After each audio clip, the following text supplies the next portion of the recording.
Kisah Maya Danawa dihubungkan dengan galungan sebuah perayaan keagamaan umat Hindu di Bali yang dimaknai sebagai ungkapan syukur kemenangan dharma atau kebenaran atas adharma atau kebatilan. Apa bentuk sikap Maya Danawa di era kekinian? Sikap-sikap tersebut banyak diungkap oleh seniman serbabisa Ikadek Suartaya berikut ini.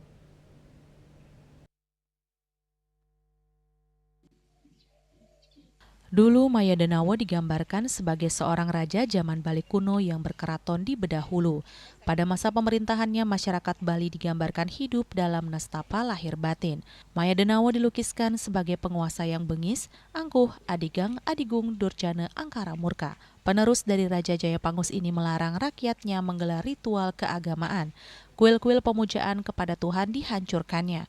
Bahkan ia menantang para dewa untuk adu sakti dengan dirinya. Menurut seniman yang juga dosen isi Bali Ikadek Suartaya Sabtu 22 November 2025 itu, semua mitologi soal Maya Danawa dengan asal-usul tempat seperti Tampak Siring, Manuk Aye hingga Sungai Petanu menyeratkan aura legendanya.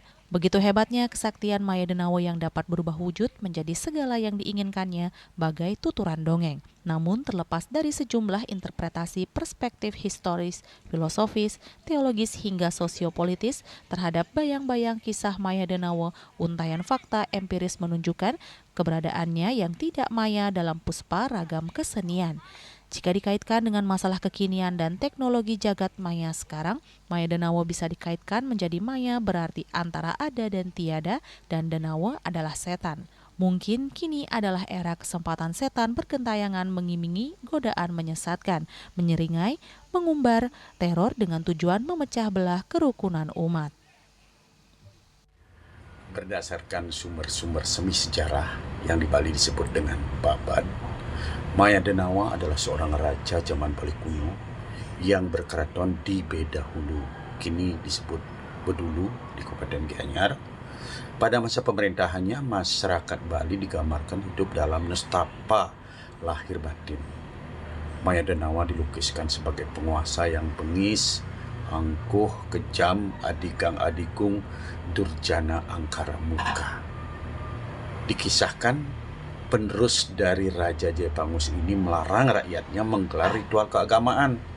Kuil-kuil pemujaan kepada Tuhan, yaitu pura-pura, dihancurkan. Bahkan ia menantang para dewa untuk adu sakti dengan dirinya.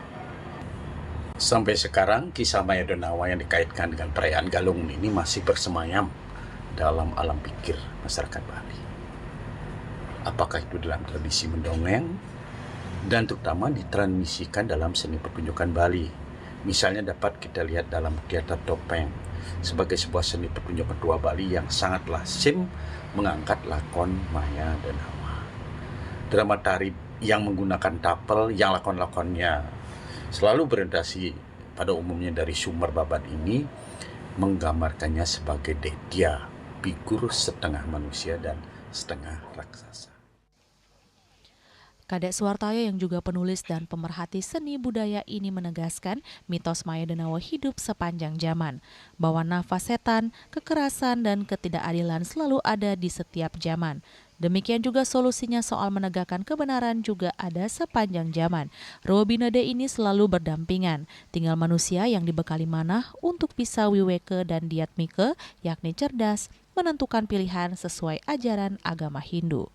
Swece, Bali TV.